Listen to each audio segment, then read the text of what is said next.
Hello, my friends, it's Rock and Roberta. Please excuse the construction going on in my house. It's not the best view, but this is the best lighting in my house. And I try to record this video in my bathroom, and I have a fan that connects to the light, so it just wasn't happening. But I wanted to check in with you. I just got a brand new iPhone 12 and I absolutely love the video quality. I had an iPhone 8 before and I didn't make videos because I didn't like it. And plus I took a long break. I mean, last year I took down over 700 videos and I said, you know what, I'm taking a break. And I had a whole idea of what 2020 was gonna look like, and it turned out completely different than I expected. Here we are, COVID era, living the COVID dream, I call it. I moved from Washington to Arizona. I don't like to give specific locations of where I'm at just because I've met so many strange people on YouTube, many more great people than strange people. So I like to keep it at Arizona. But, you know, it's just a difficult time to move, and I knew I have family here. My mother's here, and my friend that I grew up with, my best friend, and some people I went to high school with and stuff. So I'm not necessarily a stranger, but it's really hard to come to a new town during COVID era. It just is. Networking. I was really excited because the culture in Arizona is very different than where I came from in Seattle. I love chivalry. I'm a sucker for it. When a man opens the door and says hello and how you doing and stuff like that, I just love that. And I was looking forward to that here in Arizona. And that was happening before the mask became a popular gadget. And yeah, I've noticed it keeps people at a distance, this mask. So I'm feeling in limbo, just like everybody else, I'm sure. I bought a small fixer-upper little condo. I was going to Homestead, but I just wasn't ready. When I got here, I was like, I can't Homestead right now. I don't know what the hell I'm doing. But this place is actually getting me prepared to Homestead because I'm doing a lot of this work myself, and I'm kind of at a stuck point right now with it. I hired a female contractor to help me, and she said I could be her helper. She's gonna not hire me, but she's gonna allow me to help so I can learn. So I'm kind of waiting on her to finish it up. But I did the mold remediation myself. I tore out the walls and did the remediation myself, and that gave me a lot of confidence. And I plan on doing a lot of the work here myself. I've got a couple of vanities that I want to switch out, and some remodeling I want to do to my kitchen, which I don't know if I'm going to be able to do that stuff myself. I did install a garbage disposal on my own. I'm pretty proud of myself. It wasn't as hard as I thought it would. The hardest part was like holding it up to get it level. But things are going okay. You know, I'm really grateful to be in Arizona. I get to see my mom whenever I want, and that is truly a blessing. I get to spend time with my best friend, and that is truly a blessing. And I actually have a friend that came in from Seattle who's visiting right now. They're out playing golf right now. And so my friends from Seattle are going to want to come visit me because it's much warmer here. I think last week we were in the 90s, and we are in November now. So that's crazy to me. I can't believe in just a few days it's going to be Thanksgiving 2020. What does that look like? We've got a lot of different ideas about what that should look like. I know for my family, we're keeping the gathering small, and it's just going to be me and my mom for this one. And I definitely think that should be a choice. I think when left to our own devices, I think Americans can make their own choices and do the right things.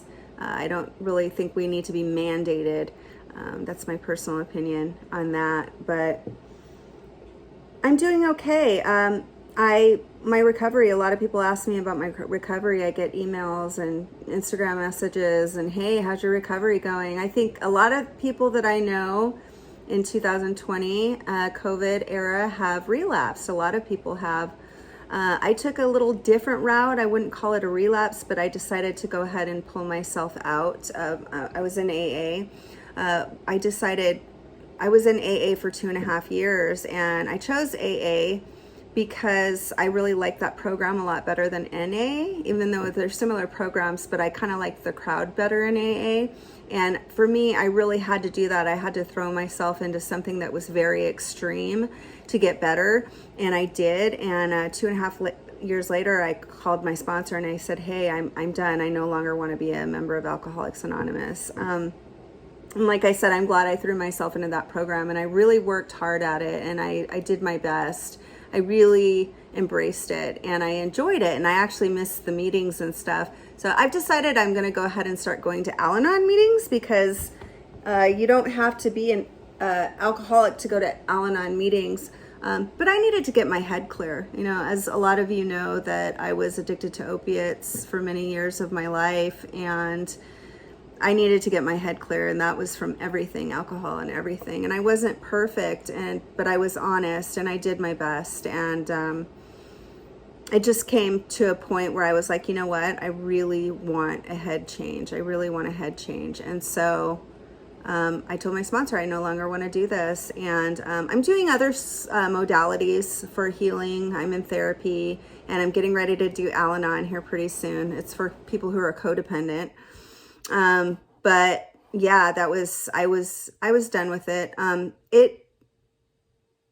didn't like saying over and over and over, my name is Roberta, I'm an alcoholic. I didn't like saying that. It didn't feel natural. It didn't feel right. And while I did it for as long as I did, I had to really I didn't drink all the Kool-Aid. I had to kind of pick and choose what I needed from that program, and apply it to my opiate addiction. And yeah, in the past I've toured up with alcohol too, for sure. But I was to the point now, this is a couple months ago, where I wanted a head change. And so I started dabbling in Kratom, and I'm on 2 milligrams of Suboxone still. And I take a teaspoon of Kratom every morning, and for a little energy boost. And I've been doing really well with that. I'm finding that supplement works really well for me. And I decided to have a couple drinks. And the first time I did it, I had a glass of champagne, and I was like, woo, this feels good. I love this. You know, I missed champagne. I really, really missed champagne. And then I decided to drink again. I realized that I could no longer drink hard alcohol. My stomach got so used to not drinking. And that hard alcohol just gave me a headache and made me sick. And so now occasionally I'll have a beer or two, maybe, if that, but I have no desire to drink or anything like that. But yeah, I guess if I am doing anything right now, it's Suboxone and a little teaspoon of Kratom in the morning. And if I have something going on in the evening or something, which is rare, I'll take another teaspoon. So yeah, that's what I'm doing. I'm really enjoying supplementing with Kratom in my life, and it's kind of been a lifesaver. I mean, it just gets to a point where I was like, I need a break. But at the same time, I'm not discounting the 2.5 years I stayed sober. I'm not discounting that. Like, it was necessary, and I had to get my head together. So it's nice to take a little teaspoon of Kratom, get my day going, and move along. But that's pretty much where I'm at. Just talking to my old sponsor. I call her my old sponsor now. Talking to her this morning, and we were talking about, I still have a lot of issues when it comes to codependency and worrying so much about what other people are going through and not focusing on myself so much. She's like, you ought to look into the Al-Anon. And I'm like, you know what? That's a good idea. I've been to a few meetings, and I really enjoyed it. So that's about it. I mean, that's kind of where I'm at. I am not working. I'm doing odd jobs here and there, collecting unemployment and taking care of my uncle. So that's pretty much it. That's what I'm doing. I'm getting ready to go to school. I want to study natural medicine, and that is going to happen in the spring, and I'm super excited about that. I'm going to be studying something that I really love, working on my master's degree, and it's going to take me 3 years to get my degree. And yeah, natural medicine, I love it. it's something I'm passionate about. I love learning. I'm going to be learning about diagnosing and treating with using herbs, herbal formulas and stuff like that. I'm excited to teach you guys what I learn.